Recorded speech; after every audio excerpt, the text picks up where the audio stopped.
Good evening. Good evening. Call to order, please. Call to order, please. Thank you. Roll call, please. What? Let me back up just a second. It's time to call to order the Guthrie Public Schools Board of Education regular monthly meeting, Monday, April the 9th at 7 p.m. So roll call, please. Watts. Here. Smedley. Here. Pearson. Here. Pennington. Here. Bennett Johnson. Here. Davis. Here. Salih. Here. Mr. President, we have a quorum. Thank you. Let's stand for the Pledge of Allegiance, please. I pledge allegiance to the flag Of the United States of America and to the republic for which it stands, one nation, under God, indivisible, with liberty and justice for all.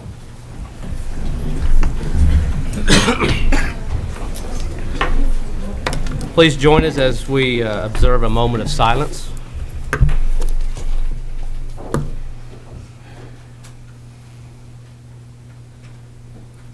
Thank you. Agenda item 6, Foundation Insurance Student of the Month. I believe Blake is here for the presentation.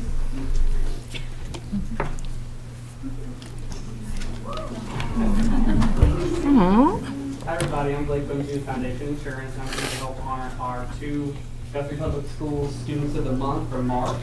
We have Caitlin Cox, who was nominated by her teacher, Mrs. James Williams. She's not here tonight. And then we've got Madeline Myers, nominated by Ms. Hellenberger. So I'd like to read to you guys what was wrote about them for their nominations. So Ms. Cox writes, or Ms. Williams writes about Caitlin. Caitlin is such a super sweet girl. She is nice to everyone and so very caring.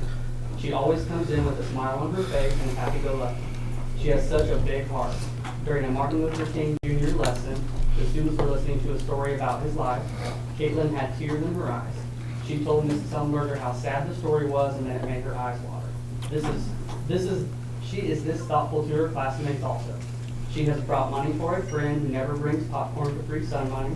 She doesn't like to see another student sad or upset. Caitlin is also trustworthy and responsible.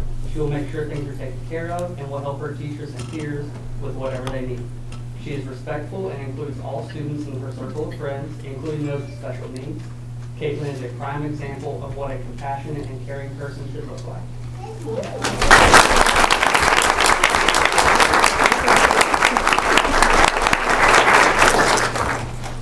And Ms. Hellenberger writes about Madeline. It is with great pleasure that I nominate Madeline Myers for Student of the Month. Madeline is an exceptional first grade student. At only 7 years old, she demonstrates compassion, patience, and responsibility way beyond her age. Her greatest strength is compassion for students with special needs. She has volunteered to take on the responsibility of mentoring a student in our class who is visually impaired. Madeline not only assists the student with her daily routine, she makes sure that the student is always included, especially on the playground and during learning sessions. Madeline is definitely a leader that exemplifies acceptance and understanding of each other's differences. I am certain that her kindness and compassion will continue to take her far in her education.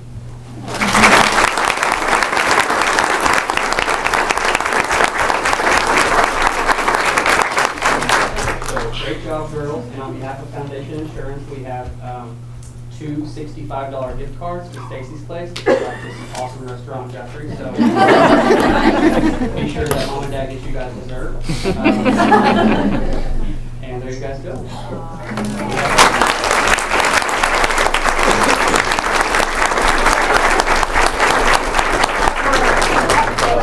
Oh, I'm sorry.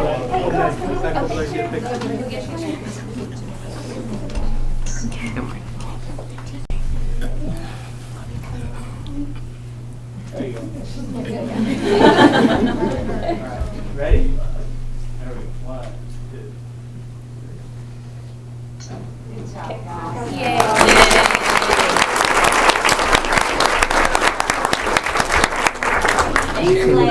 Hey, no problem. Thank you. Agenda item 7, Presentation of Certified and Support Employee of the Month. Strobel? Once again, we have a packed house. I'll remind you, you have one more opportunity to nominate students and Employee of the Month, and we'll wrap up in May. So get those in. Our Certified Employee of the Month, Mr. Rob Blackburn, will come up and present his nominee. They will receive a $25 Sonic gift card from the Lions Club. a plaque, and then from Integrity Heat and Air, a $25 Walmart gift card, a $25 Missy's gift card, and a $10 Hoboken gift card.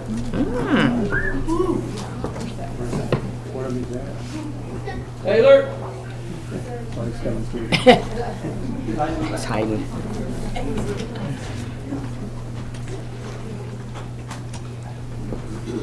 Don't say bad things about me.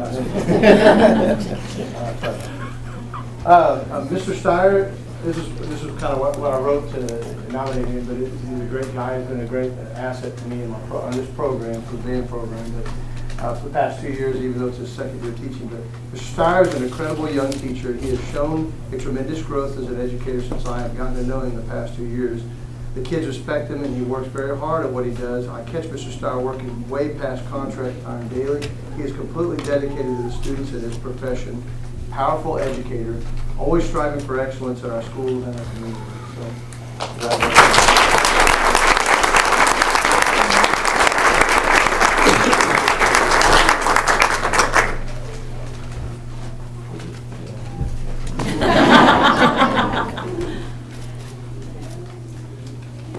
The Rock Council will stay off to the side before we everybody up there.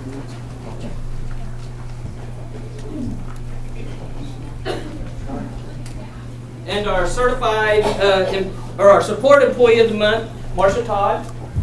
Please come up, and I'll let you do the honor recognize, because I don't think they have any clue. I'd like to ask Lee Thompson.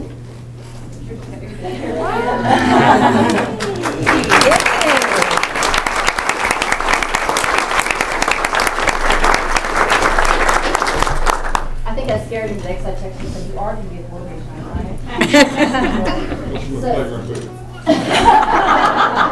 I do. We'll talk about that later. I nominated Cody for Support Employee of the Month. Since, he's kind of responsible for all things breakable in our district, buses, windows, playground equipment, whatever it might be. And he manages to get things fixed in a timely manner for us. Not only does he handle his responsibilities with greatness, but he also leads his people with passion for a purpose. The purpose being our students. One of the first conversations I had with Cody was about what's best for kids and what we need to change in order to give our students the best learning environments possible. It wasn't long after Cody's arrival that I began to notice a change in maintenance and transportation staff members too. When working in our buildings, they work with pride, and it's evidence that they are empowered to do their jobs with confidence, care, and integrity. Cody and his team are our behind-the-scenes difference makers, and I greatly appreciate what they do to make a difference in the lives of our students every day.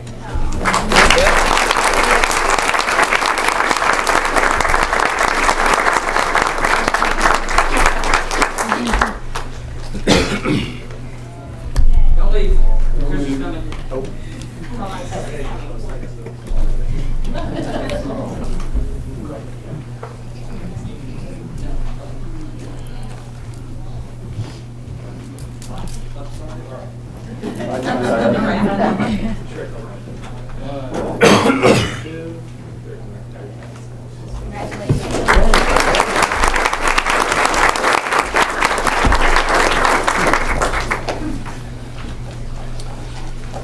Agenda item 8A is citizens registered to speak to the board, and I know we have several tonight. I think 21. I wanted to cover board policy quickly. I think most of you are aware of it. There's a lot of you here, and I'm pretty sure we know what you're here for. We're happy to have you. One of the board members commented that she wished we had more employees here and more people at our meetings. They'd be more fun. So I want to issue a sincere thank you for coming out. The board welcomes your input, your comments. And so the board policy is generally, it states we allow 30 minutes for comments, 3 minutes per person. I know that's more than 30 minutes, so, but we're happy you're here. We'll be as accommodating as we can, and like I said, we do sincerely welcome you here tonight. So with that, I'll let Dr. Simpson call out the names, and we'll start from there. So thank you. These will go in the order that they signed up. First speaker is Katie Johnson. The topic is teacher support. I probably would have signed up first. I just want to say that as a parent, I completely support the teacher walkout and everything you're doing. And I know that some people may feel that's inconveniencing their families, but I feel like what you're doing for our children will impact the kids of Oklahoma for generations to come. And going to the Capitol with my kids today, I was bawling because I'm just so overwhelmed with the love and support. And I just wanted you all to know that this mama has your back. I have a lot of mamas with me that have your back. And stay strong. And we appreciate it. And thank you for everything you're doing.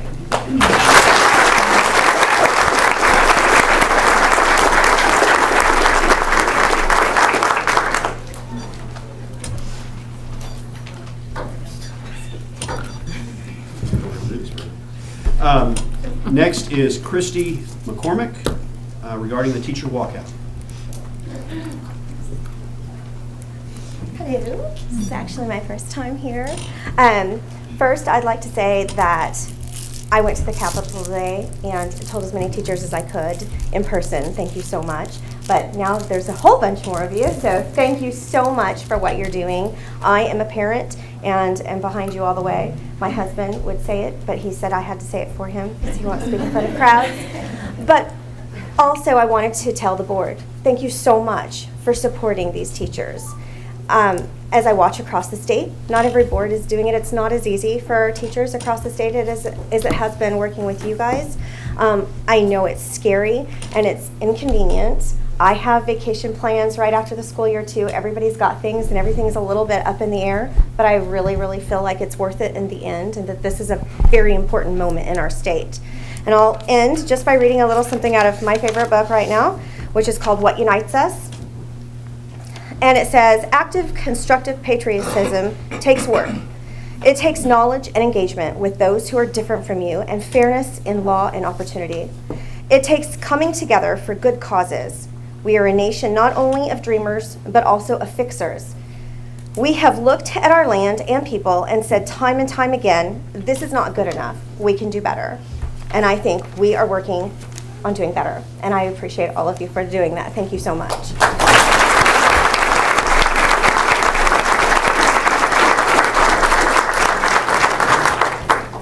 Next is Victoria Hood.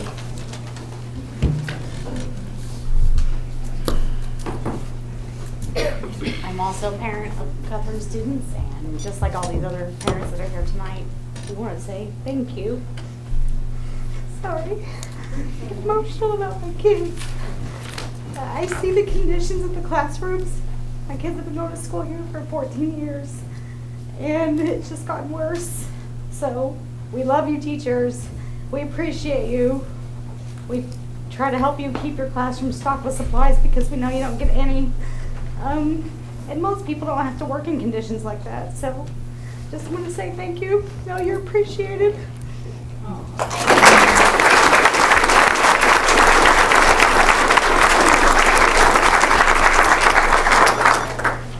Leslie Cotton. It's kind of smart which way to look. I've looked at most of you all week, so I'm going to kind of look. First of all, thank you for allowing me this time. I'm here, again, my name is Leslie Cotton, to speak on part of the GACT. That is like our local chapter of the OEA, and the OEA is the Oklahoma division of the NEA, National Education Association. So that's what I'm here to speak on today. And I would like to point to the accomplishments of the Capitol, things that have happened this week that we're excited about. Internet sales tax, ball and dice, these are all things that are going to work to fill the holes that are unfortunately still there right now. So as of today, just a short time ago, the OEA has stated that the exit plan, which would mean what we were willing to accept to get back into the classroom, would be $75 million, and it's the original, close to the original asking, not spot on but close. So, which in government, you have to have. So, $75 million to education funding, and that means that it's going to be earmarked for education, and it has to go to education to secure that funding. So they are asking for $2,500 for support staff. They want to see that $2,500 a year a raise for support staff. Support staff works their tails off, and they deserve a raise. And to actually fund the teacher pay raise that Mary Fallon has signed into law, because as of right now, it's not fully funded, and the biggest concern is going to be that the districts are now by law required to pay teachers this. And do they have the money for that? And if not, are we going to be facing even more of a problem with RIF occurring? So I just feel like we're grateful for the progress. We have to move forward. There are things that to me and to apparently the OEA that are still scary, very scary about just coming back with what's been offered. And the OEA has left that up to the legislator to find the ways to provide it through bills. We have WNCAP and the capital gains that still hasn't been heard back on the floor. So I just wanted to kind of give you an update on what they're saying the end, because I know that's on a lot of our minds, teachers especially. And the GACT I would like to do a survey to teachers to see where they stand on this latest and where they're going to they stand on a walkout to survey the teachers of our district. Because some may be ready to come back earlier, and that needs to become an open topic, an open table discussion. There's my buzzer. Darn it, 3 minutes is that. So, thank you guys. We've all been standing together today, and I have never been more proud of my life to be a Blue Jay. Thank you.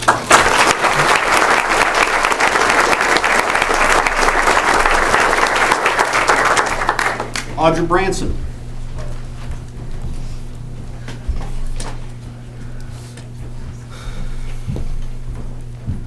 Again, I'm Audra Branson. I teach at YES. School board, Dr. Simpson, administration, fellow teachers, well, all of you. I can't thank you enough for all of the support that we have felt. It means more than you can ever know. If you have not been to the Capitol, no matter what your feelings, it is worth going and experiencing. To have 40,000 people fighting for the same thing, with the same goal, it really is nothing short of a miracle. I know that you do wonders with what you're given. I have felt it from day one. When I interviewed with Mr. Ogle, he said, I think this year we're not going to have any teacher shortages. And my mind was blown because there were teacher shortages everywhere, which lets me know you do everything you can. But the fact is, we're not given enough. It shouldn't be you do the best you can with what you get. Here's the truth of the matter. I am not the teacher you expect me to be. I am not the teacher I want to be, because I can't be. I have 32 sixth graders in one room. Visualize that for a second. 32 sixth graders. And it doesn't matter how charismatic I think I am. They're not all going to want to learn when I'm teaching all at the same time. It's too many. I know my kids, don't get me wrong. I know who struggles. I know who gets it and wants that extra challenge.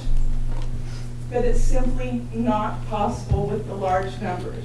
And that's where the state's money has to go. We have to fund for more teachers. I'm not walking out on Guthrie, none of us are. We're working out for Guthrie. We're not opposing anybody except perhaps the state. I kind of think they deserve it. Never should our kids be a cutback. I don't even understand that concept. I want them to experience what we got to experience in school. Electives, choices, teachers that aren't worn out. Let's face it, a lot of our community does not have a lot at home. They should not come to a school that they feel is in poverty as well. And it doesn't have to be that way. Sorry, I'm losing my thought, and I just keep thinking my 3 minutes is going.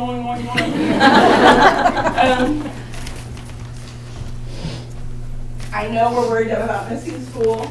I am too. I mean, how are we going to get these back in? But as I thought about it last night, I don't know if I could say this, I prayed about it too. I realized I'd rather play catch up for a couple of weeks than our kids play catch up for the rest of their education. And we've got to do it.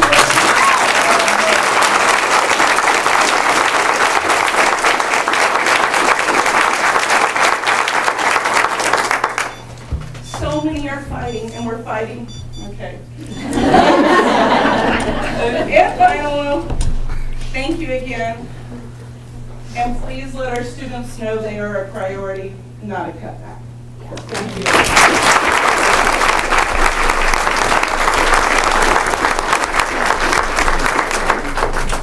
Jerry Nick.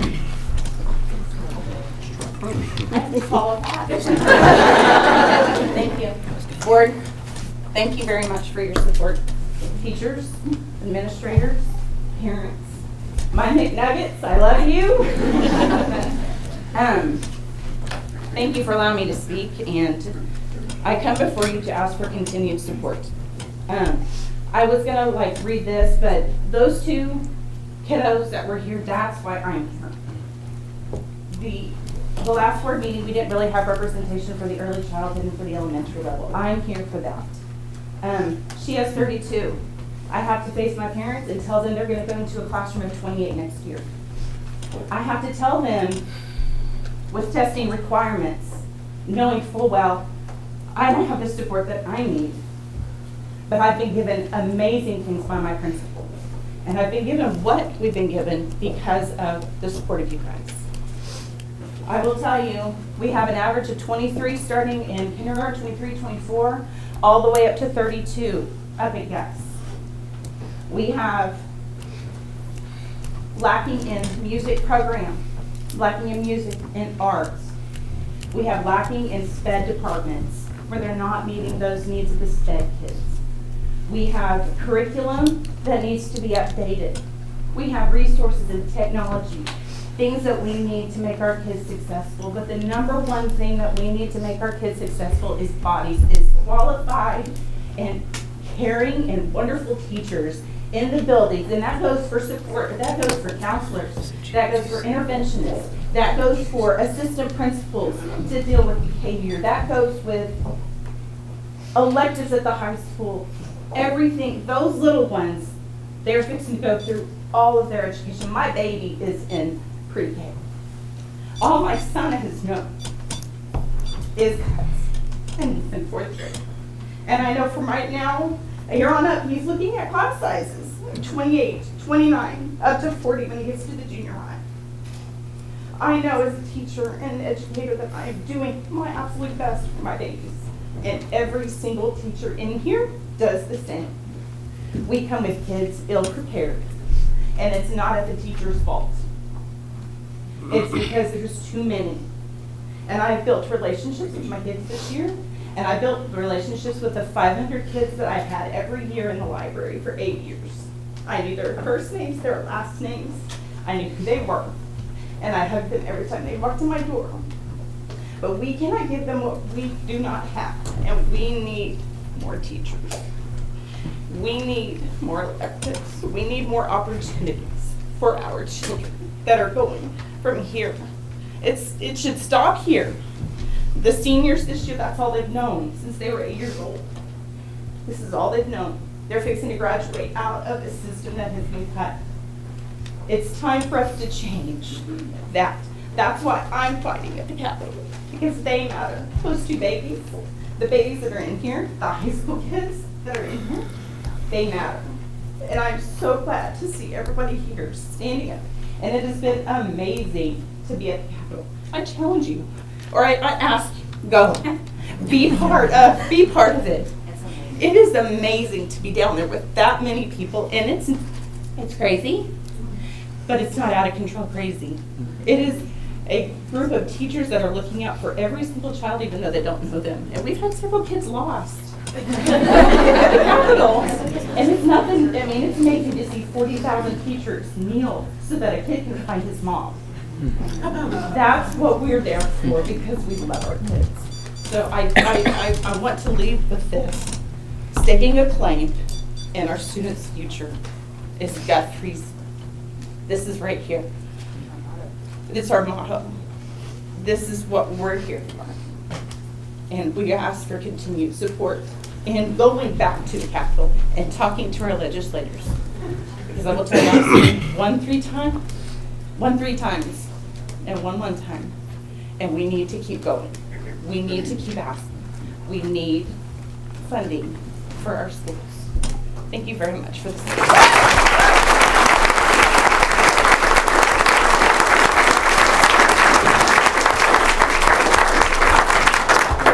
Next is Cheryl Green.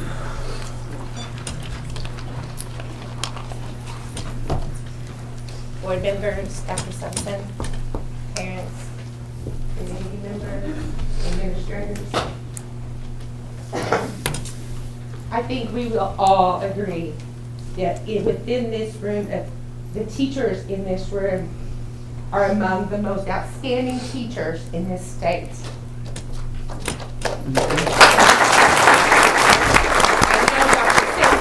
Said that in the past, and just a couple of weeks ago. What budget cuts have done is caused friction among these teachers. Kindergarten having 23, 24 students, not being able to meet the needs of her students, and happen to move them on to first grade. First grade saying, what are they doing? Why aren't they teaching them? Second graders, out of my mouth. What is happening in first grade? I said it. Third grade teachers, you said it. What is Green doing? It's not that we're not doing the best that we can do, because we are. We are working our tails off day and night.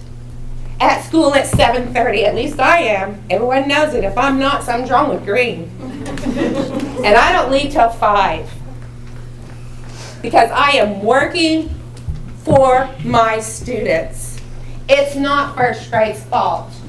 It's the class sizes. We cannot meet the needs of all of our students. We have special needs children in our classrooms who need paraprofessionals, who need a self-contained environment that is an appropriate environment. And we don't have it.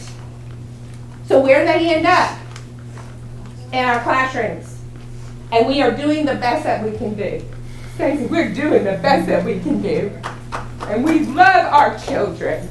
And we will not give up. And we ask you and beg you that you will continue to support us so that we can make sure that our kids are taken care of. My daughter graduated from here. I have a granddaughter in pre-K now. I have a grandson starting next year. Was I raised in Guthrie? No. But I've been teaching in Guthrie for 14 years, and this is my home.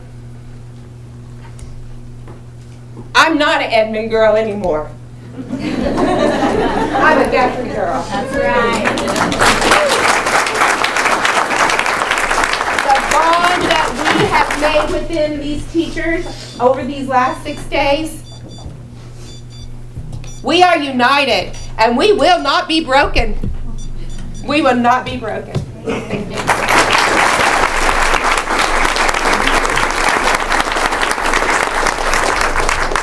Brenda Brandon.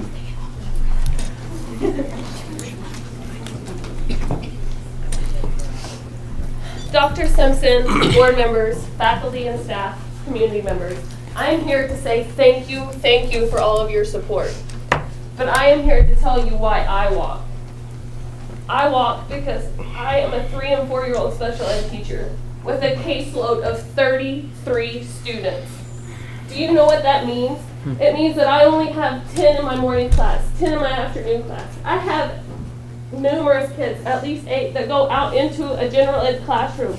These general ed teachers are having to go and take care of my babies the best that they can because I don't have the support, because the state doesn't give us enough funding to have enough paras that I can send out with my babies into these gen ed classes. These pre-K teachers, they do the best they can with my babies, and I do the best that I can to support them. I am at school at 7:30 every morning, and sometimes I don't leave till 7, sometimes later. I have 2 4-year-olds and a 2-year-old at home. Next year, my baby will be in pre-K, and my 2-year-old will be in the special ed program. And it terrifies me to know that my special ed son is not going to be able to have the support that he needs in his class. It hits home a little more when it's my personal babies. All 33 of those babies on my caseload, those are my babies. And that's why I walk, because for those 33 babies, I have one para. One para. That para has to stay in my classroom because I have 10 3-year-olds in each class.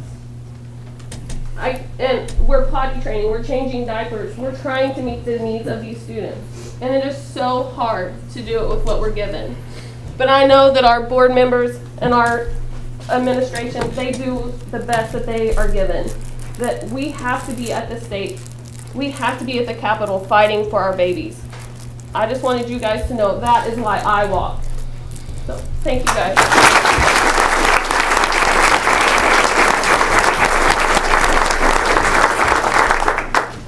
Rayanne Walters. Superintendent Dr. Simpson, members of the Board of Education, faculties, and members of this great community. Good evening. My name is Rayanne Walters, and I am a proud 8th grade student of Guthrie Public Schools. I am grateful for the opportunity to be able to speak for you here tonight. Like so many others that are here tonight, I would like to take just a moment to share my feelings about this incredible and historic journey we are all on together. Everyone knows in this room the problems and concerns we are facing that has caused us to be in this situation with the teacher walkout. So tonight, I want to present it to you in a different perspective of why our teachers must continue the fight. If you live in Guthrie, you know that football and other sports are a great source of pride for all of us. I'm a student that loves to attend football games and cheer on my team. Let's turn the table for a moment and pretend that we are a town that did not have a football team that has been state championships before. Let's assume that instead our team has been struggling for years and years without any wins to our name, and therefore they are ranked last in our division. Now let's imagine that this year our team started to win their games. As a community, we would see an increase in people attending the games and rooting for our athletes. As game after game and win after win, the amount of support from our community would grow. Here we are, undefeated after the playoffs and ready for the championship game. No one thought we could do it, but our athletes have continued to work hard and prove them otherwise. It's the night before the big game. Not one person in this room, in this town, or I suspect anywhere would say to our team, "It's okay, you've worked hard, you fought a good fight, but you can stop because you've shown us all how hard you tried." These words would never come out of our mouths. They should never be said because we would not accept or expect our team to give up before the big game. Likewise, we would not expect or accept for the stadium to be empty. We would rally behind them to show them the support they deserve as they continue on their journey. Just as our teachers are working very hard and fighting for the fight of our school, we cannot ask them to give up before the big day of change. We cannot allow them to have come this far to stand up for what is right, but to back down before the final touchdown. The team must keep playing until the last seconds tick off the clock. When our team wins the championship, which they will, because that's how it's done in Guthrie, their job is not done. They must return to the practice field, look how they can make changes to be even better, and get ready for the next season. This is the exact same way our teachers here and all over this great state will handle this walkout. Today is not the day to give up and walk away from the championship. Our teachers need us now more than ever. They need to know that they're doing the right thing and that they have this amazing community support. I humbly ask each board member here, our wonderful administrations, my fellow classmates and their parents to join me, and so many others in continuing to support all of our teachers in their incredible efforts. In closing, I would like to leave you with this anonymous quote that demonstrates the power and determination of the thousands of teachers I have had the privilege to walk alongside. this last week and how they have inspired me. Teachers who inspire realize that there will always be rocks in the road ahead of us. They will be stumbling blocks or stepping stones. It all depends on how we use them. Thank you.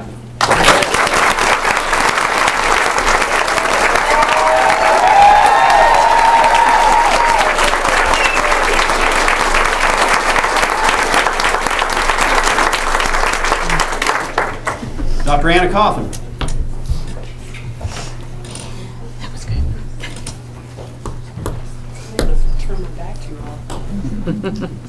Hello, everybody. I'm Dr. Anna Coffin. I'm a veterinarian here in Guthrie, and I'm the owner of Guthrie Pet Hospital.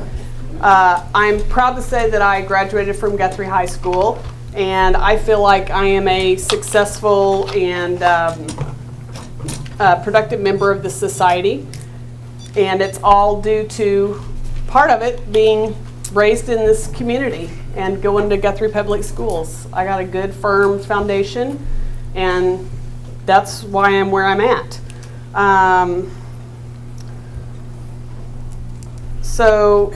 Most of you know I don't have human kids. So you're probably wondering why I'm up here. I actually mentor quite a few students that have come through my place. And it's really, I like to encourage those kids to do something with their lives and go on to higher education. So I see lots of them that come through the system. The main reason that I'm here is because I have a niece that has special needs that goes to Guthrie Public Schools. Her name is Grace. Most of you probably know her. She's a superstar. Exactly. So, the stuff that she gets from the Guthrie Public Schools, she cannot get from a private school.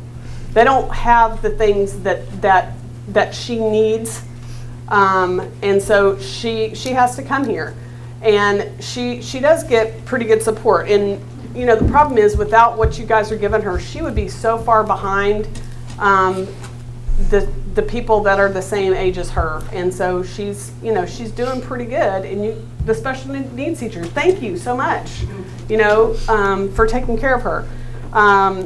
The other thing I want to point out is, I'm a business owner. I don't know many people that work in the business world that if you don't get a raise or some kind of perk or benefit every year or every 2 years, that you're going to stay with that job. Who would do that? Y'all are crazy. Most people, if I didn't do that, they would walk out the door and go somewhere else. It's crazy. The conditions that some of you work in and these kids have to stay in for 7 hours a day, they're deplorable. It's crazy. I think that there's some prisoners that live in better conditions than we allow you guys to work in and the students to stay in. I'm sorry, but that's not acceptable to me, and I don't think it is to anybody here, but it shouldn't be. That's one of the reasons why I'm asking you guys not to give up on these teachers and keep doing what you're doing. And I'm proud of all these teachers here for taking a stand on this whole topic. You guys could have said, hey, we got our raise. We're just going to walk on out the door and take what we got. But you didn't. And that tells me a whole lot. I want you to keep fighting for these kids. Because if you would have just left, I would have been pissed. I would have been. Because it just meant all you care about is yourself and your raise. But you don't. Okay? So it's super important. I want you guys to keep fighting. I want you to go the extra mile. Show them what really matters. Okay? Thank you.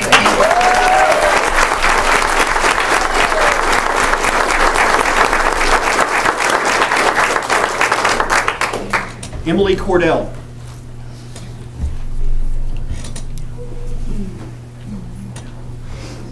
First, I'd just like to thank the board for the opportunity to be able to speak in front of you guys tonight.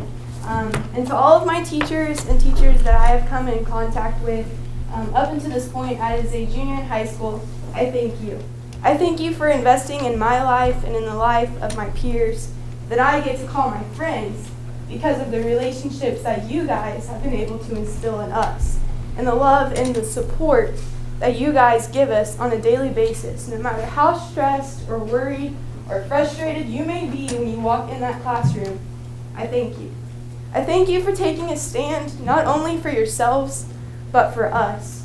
I'm talking with a few friends, it can be scary to us to think about not being able to take the classes that we need in order to be beneficial and to be successful in college and to not have to play catch up our freshman and sophomore years. I thank my teachers for going above and beyond and for spending those extra hours at the school that they don't necessarily get paid for in order to invest in my life. I'm proud to be a Blue Jay, as I am sure everyone else in here is. And board, I thank you for investing in these teachers and for investing in my life as well as the other members of the society. So I ask you teachers, keep fighting the good fight. Keep doing what you were called here to do, and you will be blessed for it.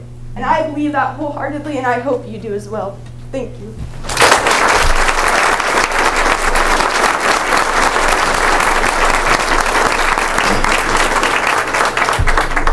Andrew Rowley.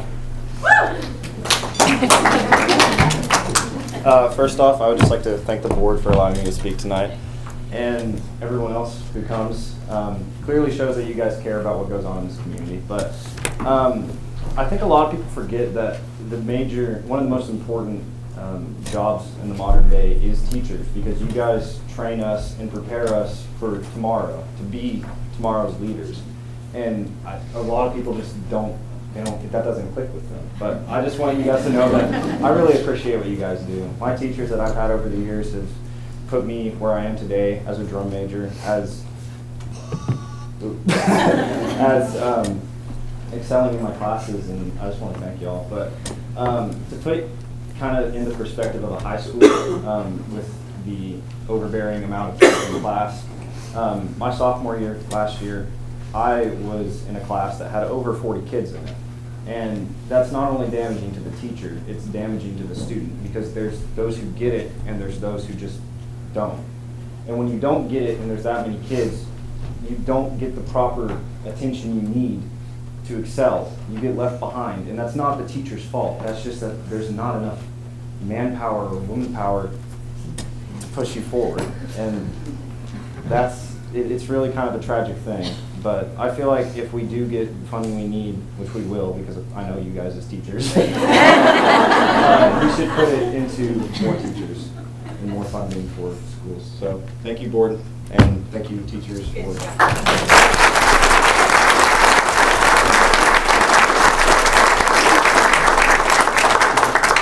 Jackie Ross.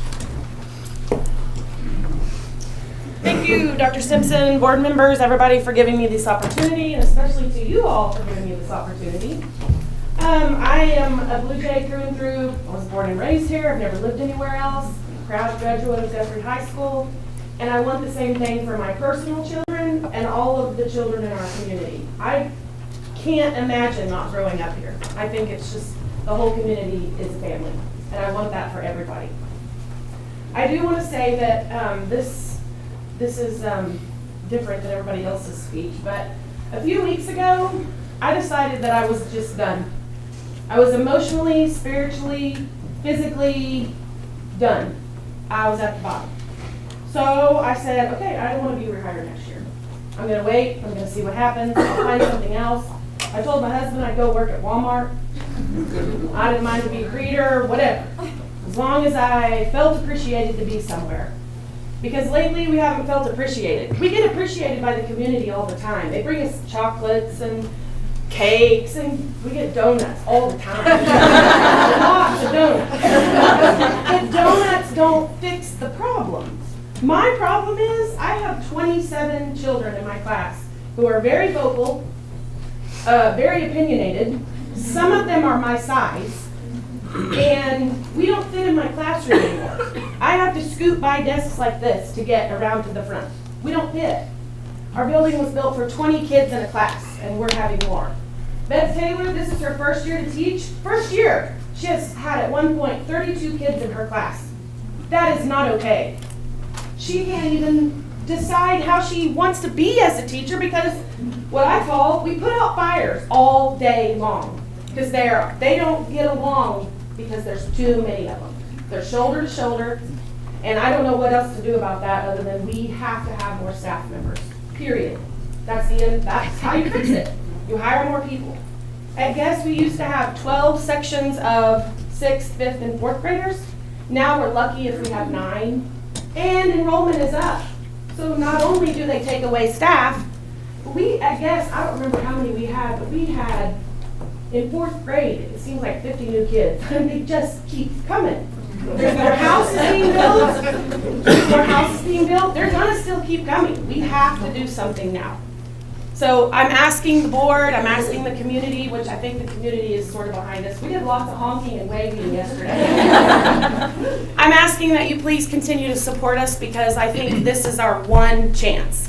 We can't walk away today and come back next year and try it again. I think it will be like, what, you're really doing this again? We're not doing this again. This is the only chance. Thank you.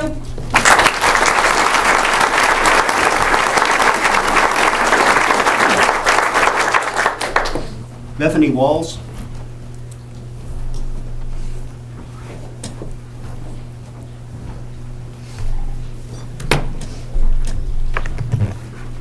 Hi guys.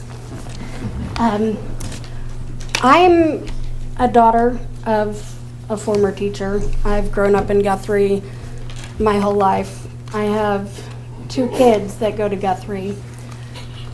I came here tonight to thank you guys and to ask you guys for continued support because I manage a home health company.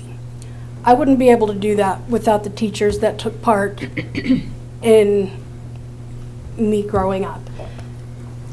I saw things from being the daughter where groups of teachers would get together and buy meals, Thanksgiving, Christmas, for families that didn't have it. I've seen amazing things, and now my kids get to see that they are worth fighting for. They get to see that it's worth fighting for something that you believe in.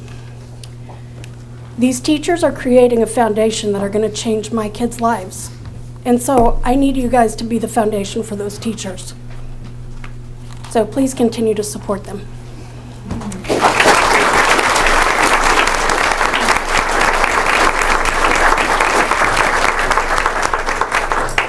Bradley Walls.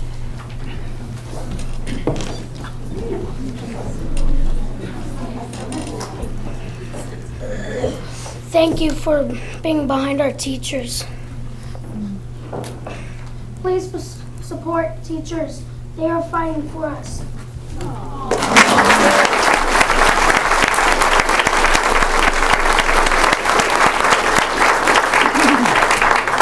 Colton. So there's a brave young man. Colton Walls. Thank you.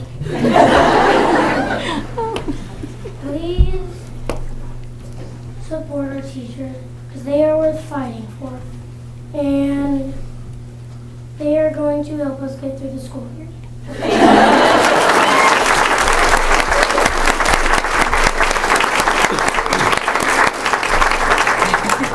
Sandra Danner. Dr. Simpson and the board, thank you for the opportunity to speak to you all. And to you all, I'm very proud to say that you just heard from my daughter and my grandsons.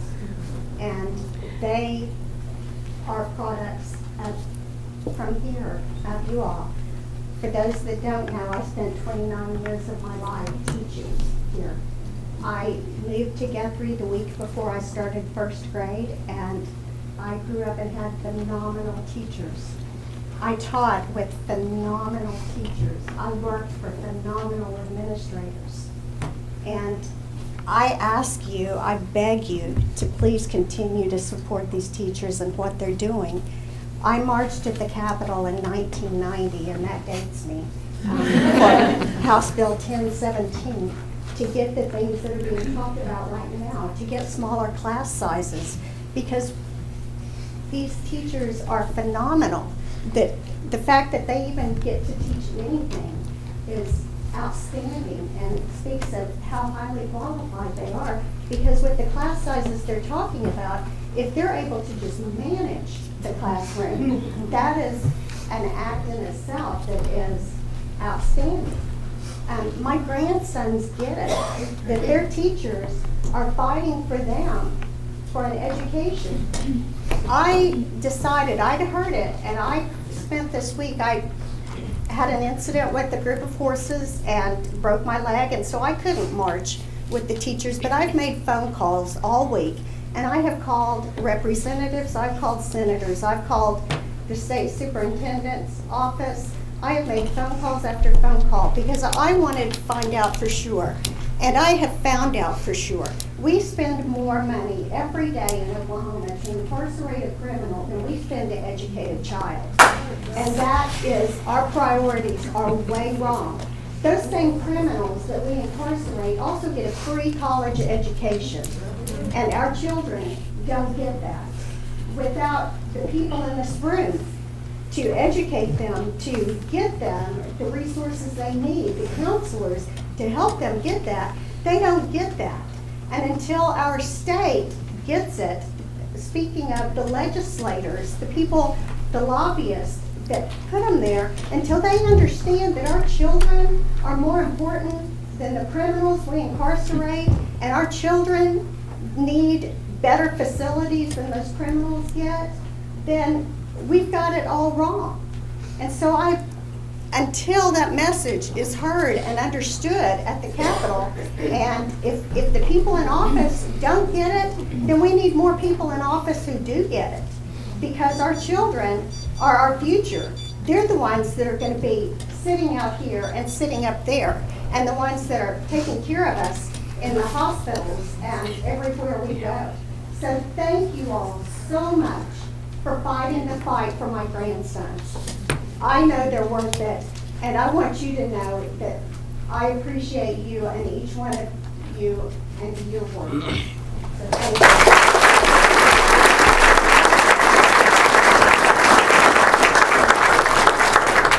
you. Jill Taunts.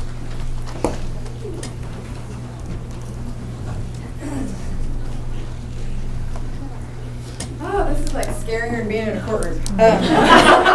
It really, truly is. And I kind of don't know where I'm going to stand. But like everybody else, I'm going to get my notes.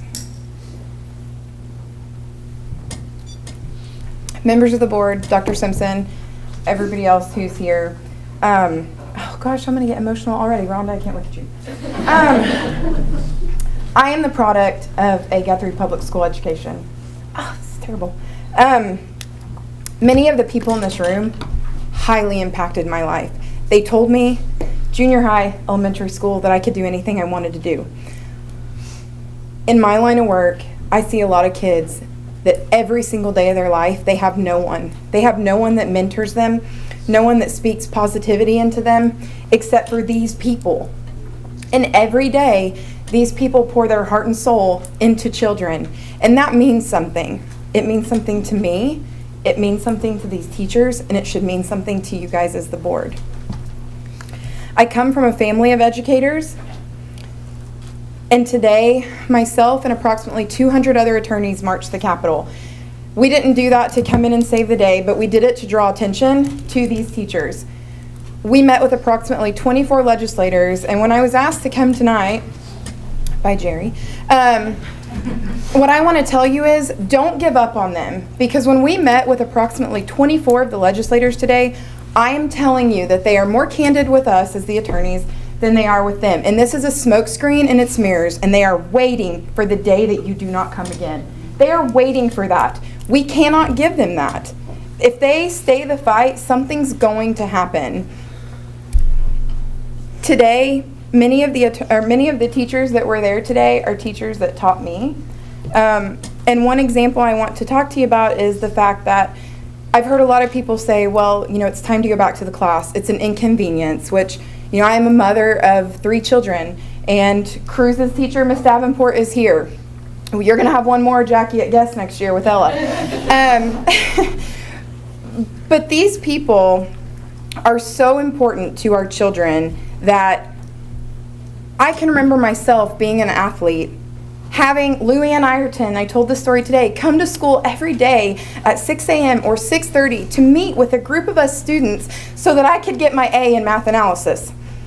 That was not something she was paid to do. That was something she did because she loved me, she wanted me to succeed, and she believed in her students. That is what every educator in this room does. They need your support to continue that fight.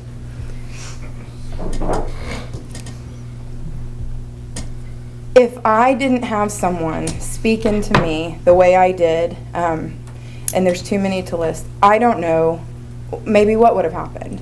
But I know that I constantly had people in Guthrie Public Schools telling me, encouraging me, and reminding me that I can do anything that I want to do. When we talk about, is that my time? Am I up? Okay, I'm gonna finish on this thought.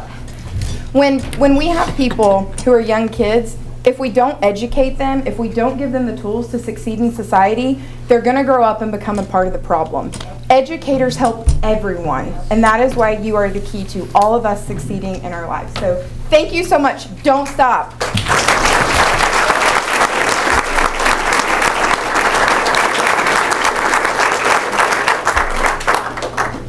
Katrina White. Hi, I'm coming here as a parent. I have 3 kids in Guthrie schools, and I just want to thank all the teachers for supporting our kids and standing up for them. And I just want to ask the board to continue to support our teachers.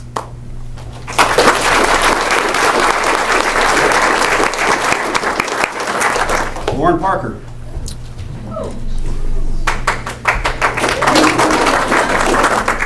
Hi everyone. I just want to take a minute to say thank you for allowing me this opportunity.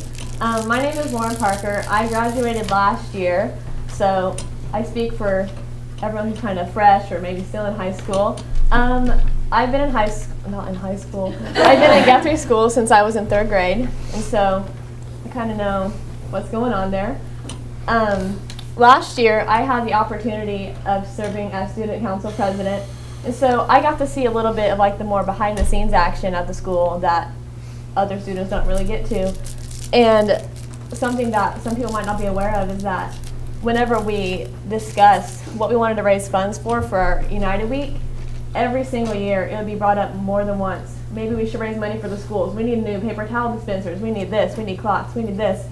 And it's just so sad that that's something that even has to be discussed because we don't have funding to update basic things in the school. And that's just sad. It's not normal to have textbooks that are 20 years old and there's not enough in the classroom and there's not even covers on the books. I remember in elementary school we used to like fight over who got the pretty textbooks.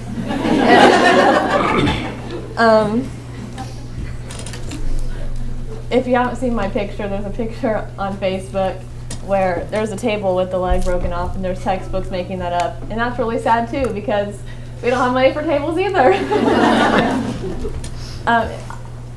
In my junior year, in my AP, I think it was AP Lang class, there weren't enough desks to support the amount of students in the room. We had kids sitting on couches, we had kids in chairs, and that's not okay either. It's not okay to be in an advanced level class with so many kids that you're not understanding what's going on. Your teacher doesn't have time to help you understand, and that needs to change.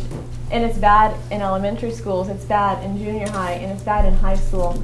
I hear my high school friends now, they talk about they're in German too, and there's not enough time to be spent with each person. And they talk so highly of all the teachers and applauding them for what they do to just try and be there with each student.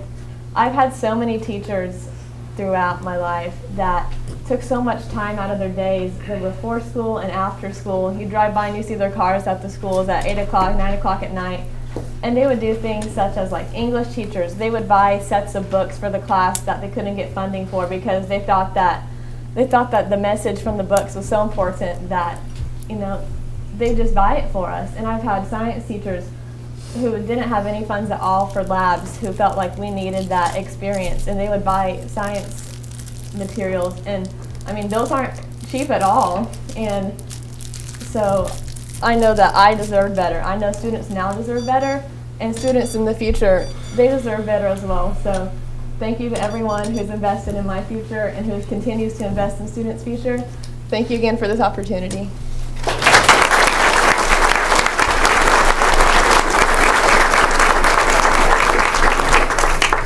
Shelley Lute.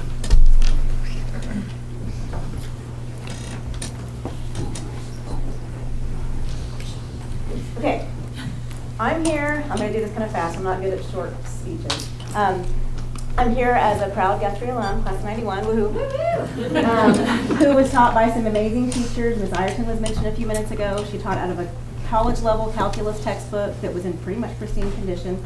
Pretty sure that doesn't happen anymore, but it should. I'm here as sister of a Guthrie educator. I'm not going to mention her name, but if you know us, you probably say we look just alike. We don't. And I've seen what she's gone through in her 20 years of teaching, not all those in Guthrie. But this, to me, is more about just what's happening in Guthrie, because this is a state issue. And if Guthrie gives up, other schools will start to, other districts will start to give up, and it affects everybody. I'm here as a higher education administrator. I'm the Associate Registrar for Graduation Services at UCO. I also teach freshman level college success classes, and I can tell you that our students are less and less and less prepared for college level classes than what they used to be. And I think that's partly a funding issue as far as class sizes, but it's also, we're not as able to hire the quality teachers that we, not Guthrie, don't get me wrong. But I have seen other school districts hire those emergency certifications. It's not good. Our kids are less and less prepared, especially for math. And I'm not good with emotions, but I feel like Ms. Henson and Ms. Mick were set right here in front of me on purpose, because I'm also the parent of a child who was one of the difficult kids growing up. He does pretty good now, but I see so many teachers that love their kids, and you hear so many people say, I wouldn't want to be a teacher because I don't want to deal with the bratty kids. And I put this on Facebook the other day. The good teachers love the bratty kids, you know? I mean, my kid was the bratty kid, and Ms. Mick and Ms. Henson loved him, and no matter what he did. And I've told them both, they are part of the reason he's as successful as he is now, because of him. Mr. Gillette, he was one of my son's teachers. I'm probably missing others. But, you know, I don't think, personally, what I've heard from my sister growing up, I probably wouldn't have wanted to deal with some of the parents. The students probably wouldn't bother me so much. But we can't give up the fight. We can't give it up. This is important to everybody. Whether you have a child in public education, it does not matter. It includes everybody. That's all I want to say.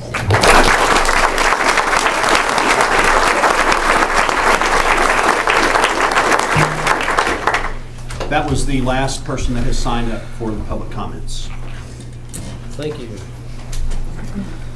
Next is the agenda item 8B, which is comments to the board by the board members. Are there any? I just wanted to make one comment. I guess about 3 weeks ago, the Guthrie Ministerial Alliance had a meeting or a prayer service that here in Guthrie for our teachers, our school, our district, our government, and I just wanted to express my appreciation for that. It meant a lot, especially to see the Guthrie Ministerial Alliance so invested in our community. And so I just wanted to acknowledge that tonight during the meeting. Agenda item 9 would be the superintendent's report. Yeah, sorry. Excuse me. Well, I got a comment. Most of you that know me know I always have a comment. I saw teachers walk up the street tonight. I was pretty proud to be part of this community. And we didn't sing the Guthrie Blue Jay song a while ago for no reason. 2 weeks ago when we had a meeting here, I took steps and stepped way out in front of things about how much I support the teachers and how I want things to go. But those of you that know me know I'm a matter-of-fact person. I've got to give you information that I want you all to have too. I've heard Jill, who I've known since I moved here because I'm friends with her daddy, all the way to teachers that have taught my children. I've heard people say we're from parents that don't have a lot. We have in our community, you know, parents that don't have a lot. We've got people that are proud to be Blue Jays. There's nobody prouder to be a Blue Jay than me. My daughter graduated from here, and I have a daughter in your care every day. I'm very, very proud of that. I sat on the front row at the football game for the last 12 years. And I'm very, very proud of where I sit too. That's because I kind of help the coaches figure out what they need to do. At least that's what I think in my small little mind. I can't hear that buzzer, by the way, because I'm a combat vet, and this ringing goes on, I can't hear it. But I don't want to people to think they're not supported by us. I was really sad when we lost all those teachers a few years ago in those positions. I tell you, I stay awake at night. You don't have a parent-teacher meeting that I don't show up to. You don't have a function that I don't drive out of town to see the band play. You don't have a football game that I miss. And because I'm a Blue Jay as well. I wasn't born here. I was raised a Zebra over in Claremore. But for you to think that this board doesn't support you, or somebody to get that in your mind, that's not true. I know these people. We're here at least once a month, many times 2 or 3, because we do care.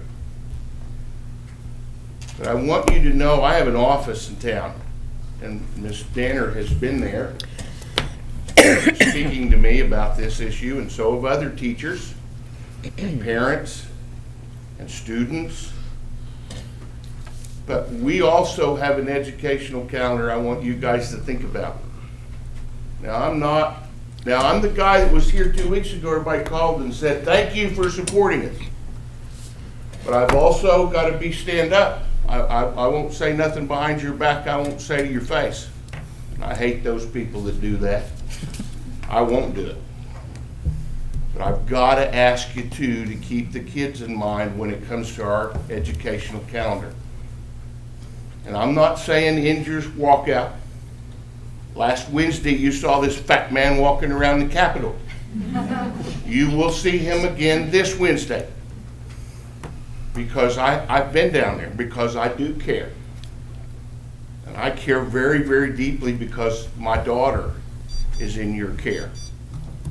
But I also care about these people that walk into my business that I have. And some of them are doing pretty poor. And they're paying extra child care right now, because I loan money for a living.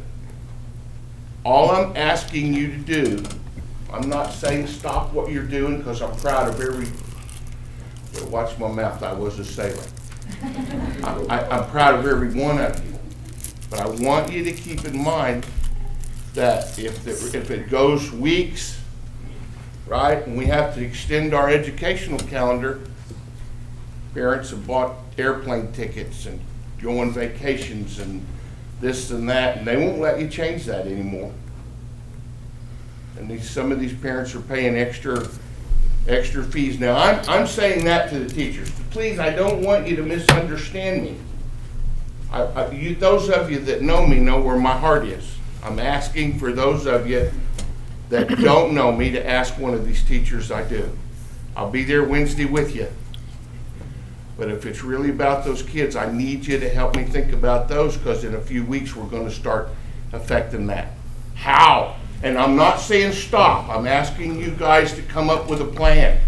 I'm asking you to think about that. I'm asking you to start putting all that education out there together and help me come up with a plan, right? Don't misunderstand me. But I want you to think about what I'm saying too and help me with the plan. We all have to work. This board up here answers to you guys, and I answer to other people too, and I'm the only one with an office in town, so guess where they come. I support you then, I support you now, I'll support you when hell freezes over. There's that sailor's mouth. Thank you, My sir. daughter called me tonight and said, make sure you say thank you to that teacher standing over there. She's in high school and she still remembers her in her elementary school. You guys make an impact, but we got things coming up, and I want you to help me think about those. You leaders, let's help us all think about that. Let's work together, because we're all Blue Jays, okay? God bless each and every one of you. I'm proud to know you.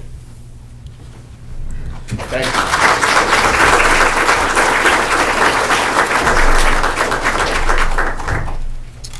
Agenda item 9, the superintendent's report. Have several items I want to catch the board up on in the community. First of all, on March 30th, the Guthrie Educational Foundation went around the district presenting grants to successful applicants. There were 26 successful grants totaling $19,466. Also, every teacher of the year received $100 for use in their classroom. So we want to thank the Guthrie Educational Foundation for that.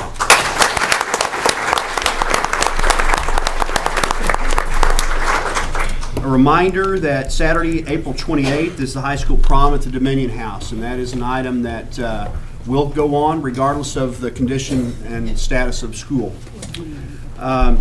Gelsma Stadium was featured in High School Today. The nationwide publication highlights athletic venues from across the country. Board members, you should have a copy of the article at your seats. And it was a very nice article, and thanks to Chris Evans for the pictures that he provided. Turning to some more immediate items that are critical.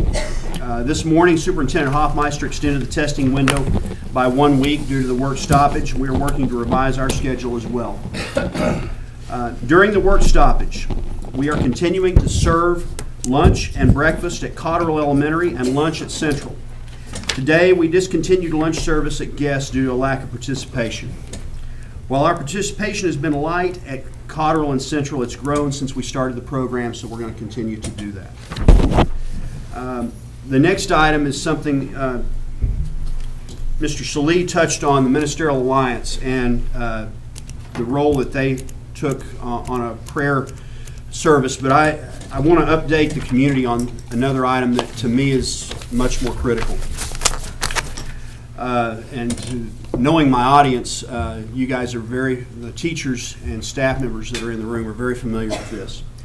But we have over 200 students with an identified need for additional support for nutrition. Those students receive a backpack full of food each Friday to provide nourishment over the weekend.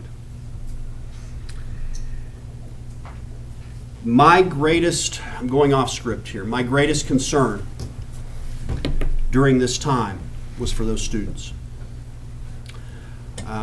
It's not their fault. And so before the situation occurred, and in preparation, I sat down and began having meetings with the Guthrie Ministerial Alliance about what could be done. And they have been instrumental in providing a mechanism by which those students do not go hungry. We've also had some staff volunteer their time to facilitate the pickup and delivery of food. The first way we tried it was not very effective. We didn't have the participation that could tell us we were making a difference. Since then, some of our staff have stepped up to maintain the confidentiality of those students and those families and provide them with the food that they need. And so, first of all, the staff that have volunteered for that, thank you very much. You've put kids first. And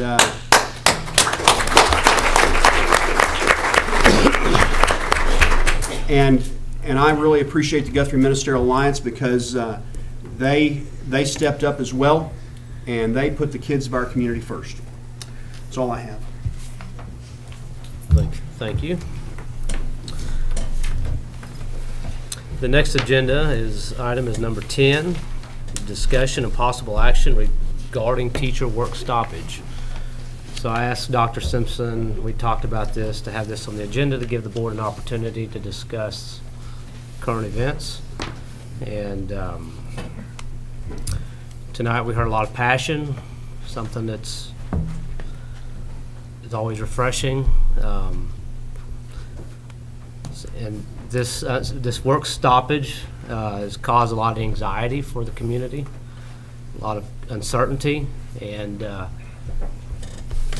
so I'm not really sure how the rest of the board feels on this issue. You know, how do we address this? If we've got questions for Dr. Simpson about any other issues arising from this would be the opportunity to discuss that or ask questions.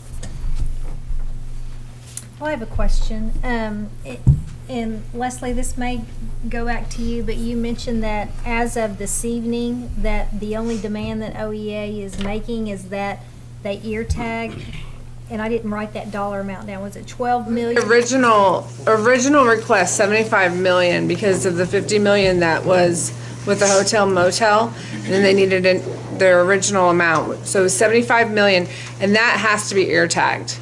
And then we need to make sure that we have 2,500 for support, and that we can actually fund the pay raises, because that's gonna be up to the district to fund those pay raises, because since it's signed into law, now the district has to pay with these, the average of a 6,000, more or less, depending. And does the district have those funds to do that if there's no additional money coming back into education?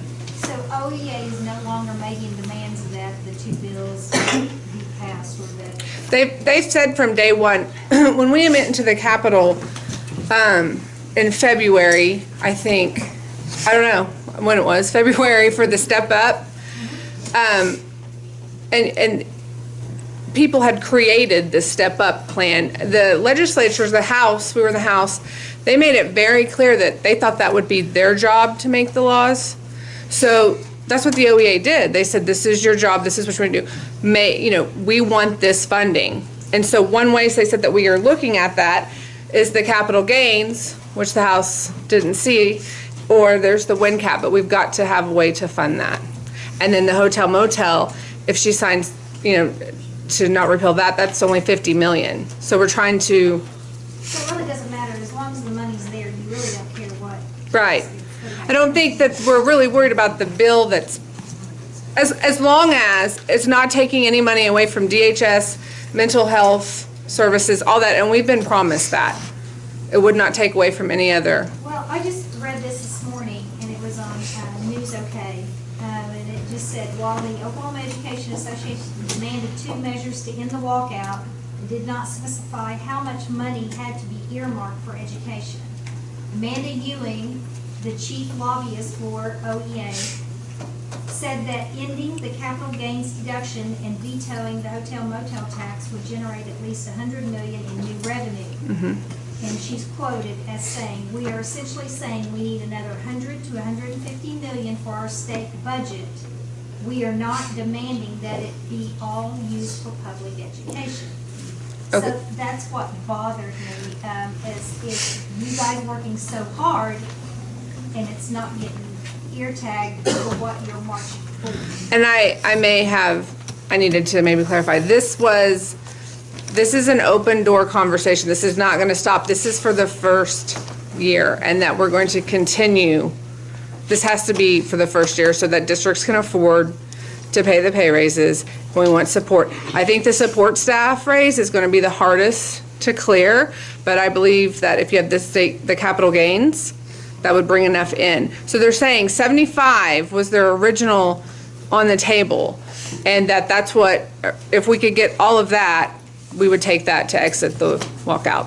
That was of this evening, as of whatever time I was walking in the door, 6:05, that was released to me. So are they calculating the increase in the support staff from 1,250 to 2,500? Is that calculated into the 75 million? Well, that would be. Or is that in addition to? Obviously, we know that The 75 million, no, the 75 million is to funding back into education. So you're going to add, so you're asking for 75 million plus the additional that it's going to take? Well, yeah, the bills have already been passed into law. Yeah, those need to be funded. Now, I am not an OEA lobbyist or do not claim to be. So if tomorrow all this changes, do not hold this against me. I am just the messenger. I feel like I should be getting a paycheck from them, but I am not. So this is probably changing right now as we speak, and that is frustrating. Yes. It is very frustrating, and that's why I recommended sending out a survey to everyone.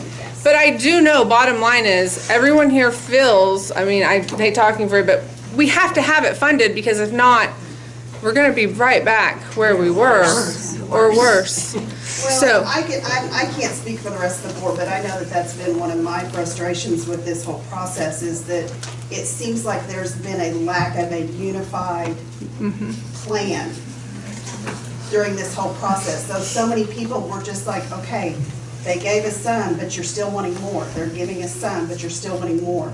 So it's like, I think if it would have been very definitive from the very beginning, I think people would have had a lot more, push And to.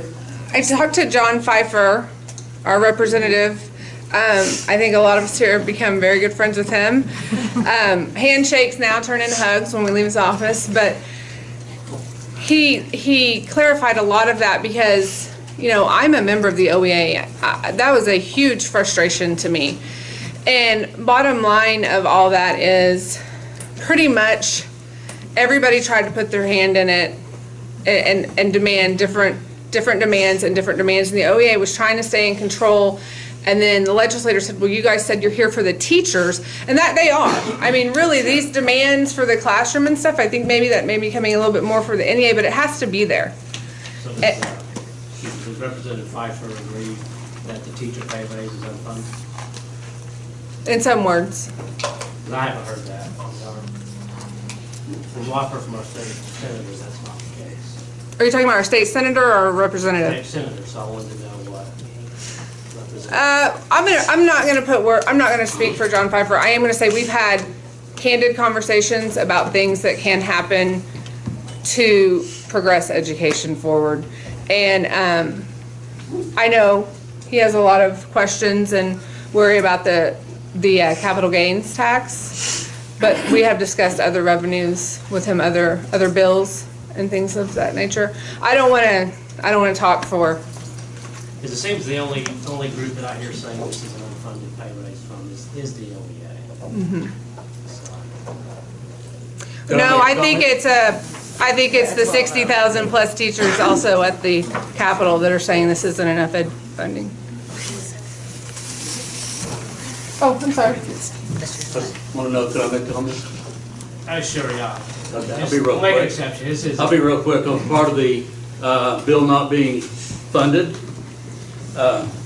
Referring to Mrs. Davis taking news information and putting out information to us she got from the news.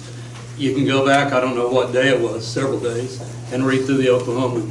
And it's mentioned several times that the problem with the bill being passed, they signed it without enough funds to pass it, to fund it. That is true. I mean, it's been in print. Yep. Yeah. And Edmonds talked about it, it's been a big deal that it's not funded. They signed that. They defunded it. Yeah. So now they gotta fix it. Yes. And I think they did that to hold the carrot. Go home and we'll fund it. 107 out of it. So you see, if there's some confusion on somebody's part, you can see why we have that same trouble. We're doing the best we can, and we're trying our darndest, but you can't hardly understand them guys. Right. Well, I mean, and there's been lots of frustration, and I'm not here to badmouth the OEA or the NEA or the POE or the other 42 apparent unions that have come out in the last 3 days. I'm just here to say, when we're looking at the funds and we're looking at all the holes, it's going to be a disaster. I appreciate your comments. I'd like to pull the discussion back and see if there's any other questions. I had a question for Dr. Simpson related to the state testing. I know it did get pushed out a week, but at what point, how much time do our students need to prepare for these tests? I know generally in a normal year, my children, students at Guthrie, are preparing for these tests in the classroom. So I'm wondering what does the schedule look like now? Well, and we had that discussion this afternoon. Obviously, it's in a state of flux, but Carmen, do you want to address that? I think preparing all year. Obviously, these teachers have been working very hard all year, so I will give credit to you for that. We wanted to have at least, when they come back, at least one day for everyone just to get their bearings and get them prepared. We've put the literature out that has been available for parents to work with their children as well at home, and that's been given to them all year.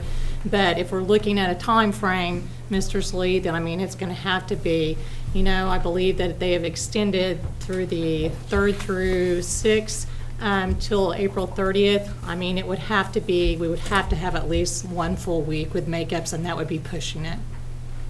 That's assuming we return Correct. Correct. pretty quick, yeah.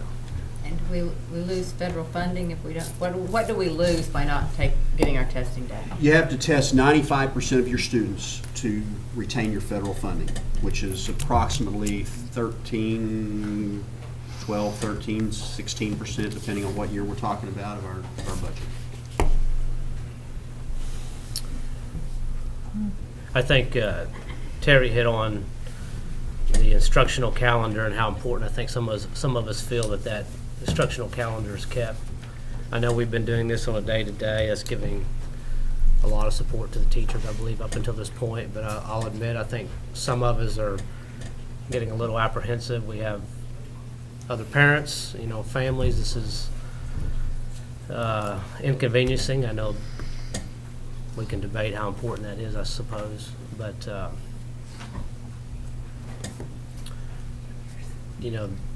I'm not going to call for action, I don't believe, tonight, but I kind of wonder, just, Dr. Simpson's kind of want to know how the board feels on some of these issues, and I think... What does this do to our 10-month employees? Well, the plan has always been for, if we had a work stoppage, that the 10-month employees would come back and have the option of working. If we have to extend the instructional calendar, obviously we want them to work because we need them while the students are there, but give them the option also to come back and work the days that were missed over during the work stoppage so that they could fill out their contract. And but the challenge here is not knowing how long this work stoppage would be. If we have to, if it goes longer and we have to add instructional days, we could put ourselves in a position where the support staff employee would be eligible for overtime that is not in their budget. So there's a financial reality there as well. I heard one comment from the GACT that they'd like to poll the district. I know that we've had close to 60% call-ins on a day-to-day basis, so it's about half. I don't see how the rest of the board feels. I mean, I think it's important to know how the rest of the teachers in the district feel as well. I'm comfortable with continuing the day-to-day based on how the teachers call in, at least in the immediate, but I think the critical thing is as we near the end of our 11 days, it's on the instructional calendar, I think we start having a different discussion. But so I would urge everybody involved to try and come to a conclusion as quickly as possible. But that's just my personal feelings. I'd appreciate some other input from the other board members. Mr. President, it is very difficult to hear you. I'm sorry. Okay, I'll get up here closer to the... Could you just say that again? You're getting about 60% of the staff. Okay. Is that what you said, calling in? Well, we're going... Yeah, so... Dr. Simpson's been looking at this on a day-to-day basis based on the number of teachers calling in and to determine if we're able to have class. And so the GACT seems a little uncertain too as far as the numbers, I guess, of the certified staff that want to continue to participate. So I would suggest maybe continue the day-to-day for the rest of this week and to see if there's still that support. I detect from Mr. Pennington's comments as well that instructional calendars and trying to adhere to that is very important to this board. Well, I want to support these guys to get done what they need to do because it's a once-in-a-lifetime opportunity. But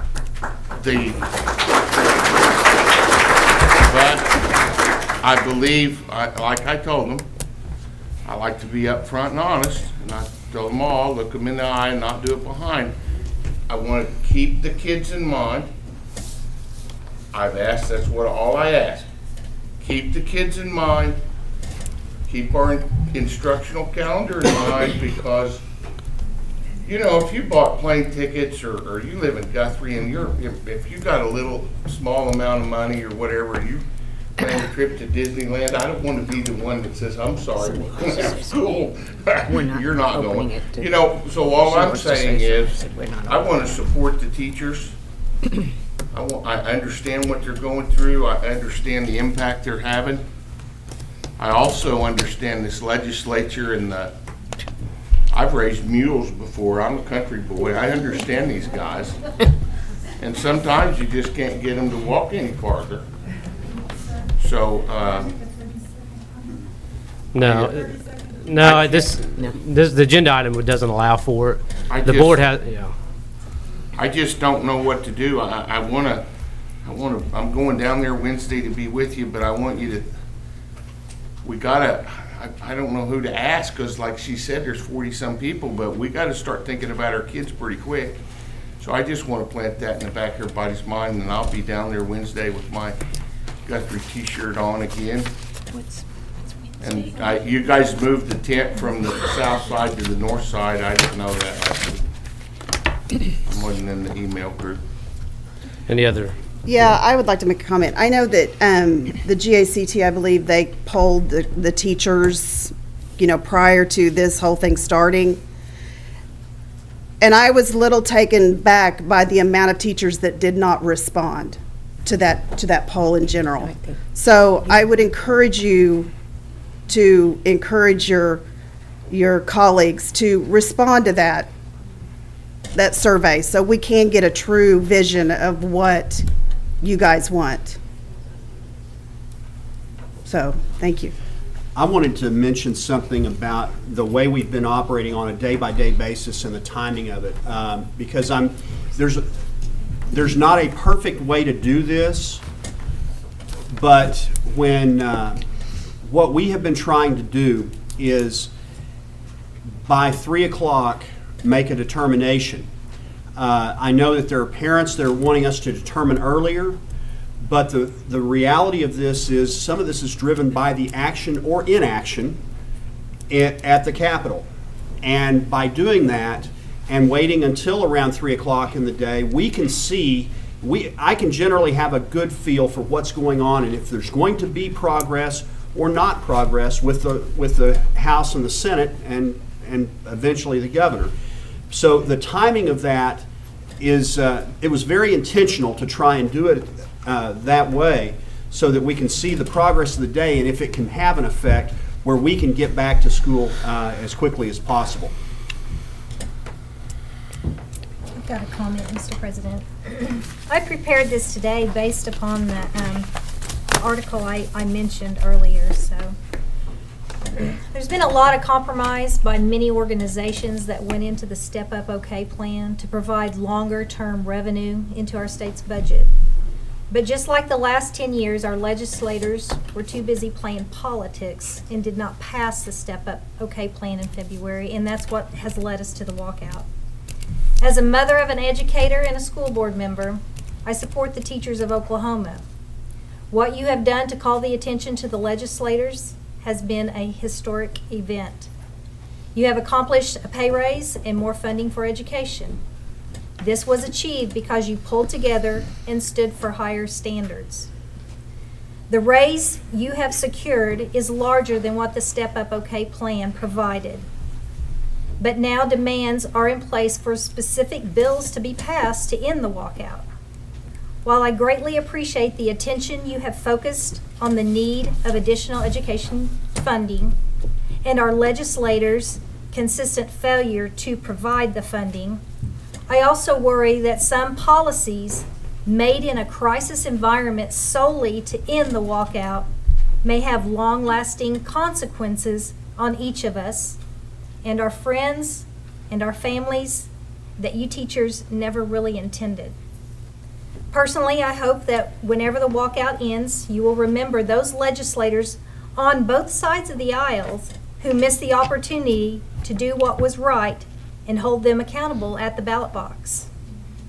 We have great teachers at Guthrie Public Schools, and we can't wait to get you back in the classroom. Thank you.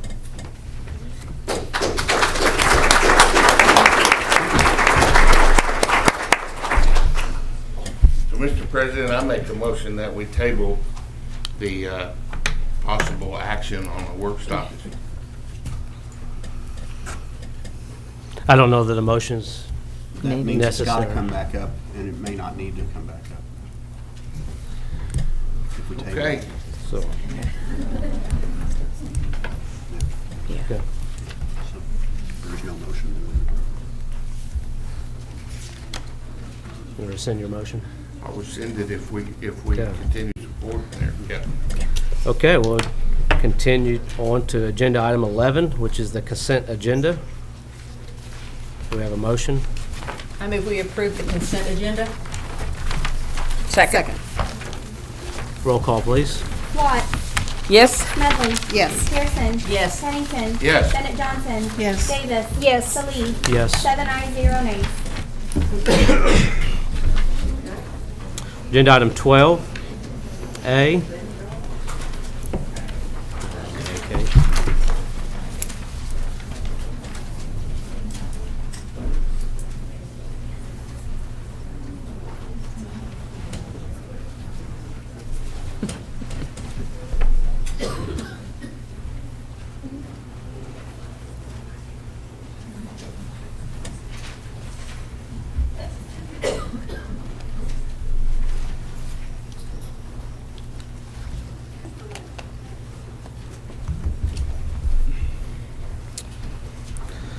Okay, agenda item 12A, recommendation, consideration, and action to award bid for virtualizing GPS servers to Beasley Technology in the amount of $67,951. This is part of the bond funds that, on technology, and Mr. Benson has placed this on the agenda, and I'm sure if there are questions, he can make his way in here as soon as the flow of traffic will allow. But we put this out for competitive bid, and Beasley Technology, which is a fairly large firm in this state, was the low bid. Mr. President, I make a motion that we award the bid for virtualizing GPS servers to Beasley Technology in the amount of $67,951. Second. A motion and a second. Roll call, please. Watts. Yes. Smedley. Yes. Pearson. Yes. Pennington. Yes. Bennett Johnson. Yes. Davis. Yes. Salee. Yes. 7 ayes, 0 nays.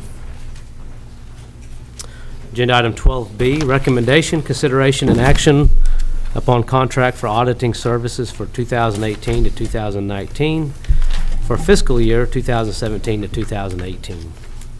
This is an annual item that we bring to the board, and there is no recommendation for a change. Recommend the Putnam Company to reapprove their contract.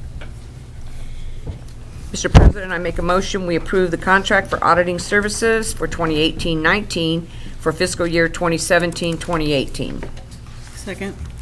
There's a motion and a second. Any other discussion? Roll call, please. Watts. Yes. Smedley. Yes. Pearson. Yes. Pennington. Yes. Bennett Johnson. Yes. Davis. Yes. Salee. Yes. 7 ayes, 0 nays. Agenda item 12C, recommendation, consideration, and action upon growth and development presentation by Ms. Gervais for fifth grade students at Guthrie Upper Elementary. Okay, this is an annual item that we bring to you, but April Devereaux, our new school nurse, is here if you have any questions. And what a night for you to make an appearance. Well,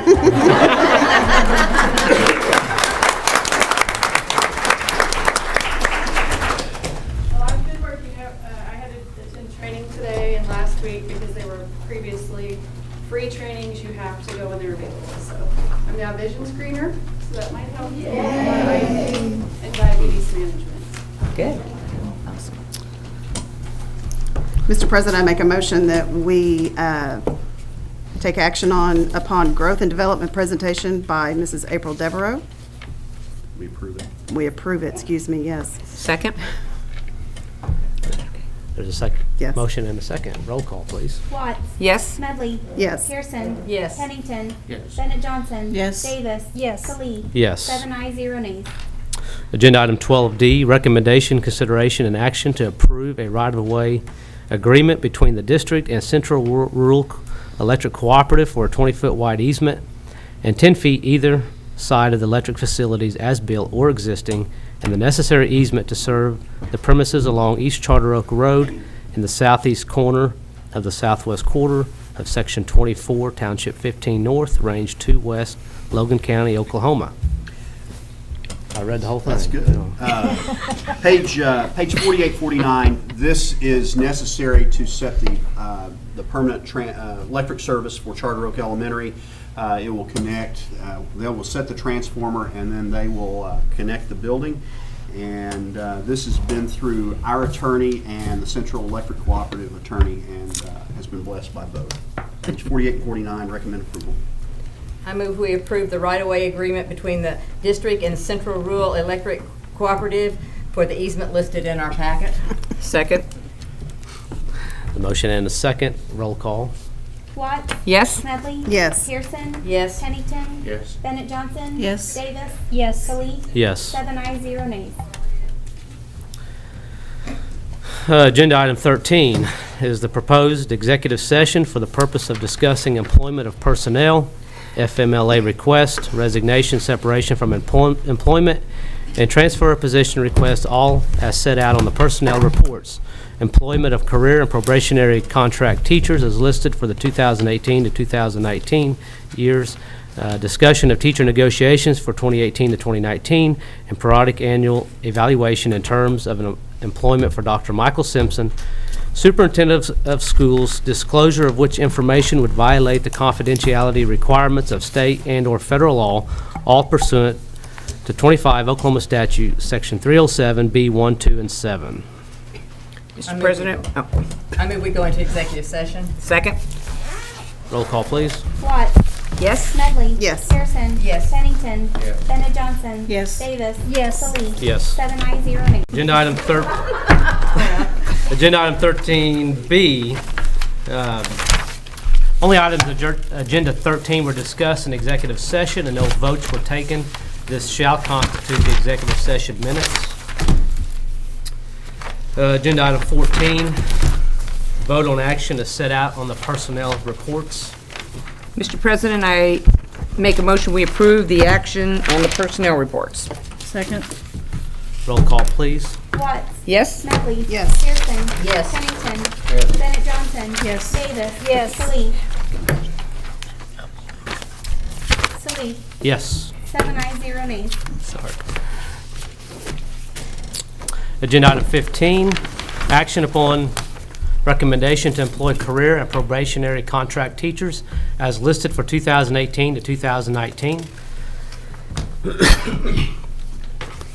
Mr. President, I make a motion we approve the recommendation to employ career and probationary contract teachers as listed for 2018-2019. Second. Roll call, please. Watts? Yes. Smedley? Yes. Pearson? Yes. Pennington? Yes. Bennett Johnson? Yes. Davis? Yes. Khalid? Yes. 7 ayes, 0 nays. Agenda item 16, consideration and action upon superintendent's contract without consideration for salary or benefits. Mr. President, I make a motion we approve the contract, the amendment to the superintendent's contract. Second. Roll call, please. Watts? Yes. Smedley? Yes. Pearson? Yes. Pennington? Yes. Bennett Johnson? Yes. Davis? Yes. Khalid? Yes. 7 ayes, 0 nays. Agenda item 17, recommendation, consideration, and action to accept any resignations offered since the posting of the agenda. We have none. Agenda item 18, discussion and possible action on new business not known about or could not have been reasonably foreseen at the time of the agenda posting. We have none. Do we have a motion to adjourn? Mr. Make President. motion we adjourn, Mr. President. Second. Roll call, please. Watts? Yes. Smedley? Yes. Pearson? Yes. Pennington? Yes. Bennett Johnson? Yes. Davis? Yes. Khalid? Yes. 7 ayes, 0 nays.